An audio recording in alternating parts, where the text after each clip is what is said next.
সেদিন দিলাম ঘাস খেতে ওষুধ খারাপ দি ঘাস এত জ্বালিয়ে গেল। ভাতিজা তুমি কোথায় যাচ্ছ? আমি সিঙ্গাপুর অফিসে চাকরি পেয়েছি, সেই চাকরিতে জয়েন করে যাবো আগামীকালকে আমার জয়েন। ও সে চাকরি দিয়েছো? জি জি। তাহলে দেখে শুনে যাও, আর পৌঁছালে আমাকে ফোন দিও। ও আচ্ছা, আপনার নাম্বার তো আমার কাছে নাই, কে তাহলে নাম্বারটা দেন। ও তাহলে নাম্বার পাবে 088, এটাই আমার নাম্বার। আচ্ছা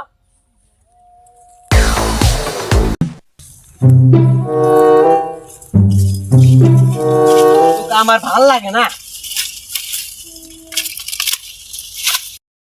2 দিন ধরে ভাজিজা গেল, খোঁজ খবর নেই একটু ফোন দিয়ে। এই সময় আবার কে ফোন দিল? কাজের সময় ডিস্টার্ব। হ্যালো চাচা। হ্যাঁ ভাতিজা তুমি কেমন আছো? চাচা একটু পরে ফোন দেই, অফিসে কোনো বেশি চাপ করছি তো কথা বলার টাইম নেই, একটু পরে ফোন দেই। ভাতিজা তুই অফিস শেষ করে আমাকে ফোন দিস কিন্তু। আচ্ছা ফোন দেবো নে।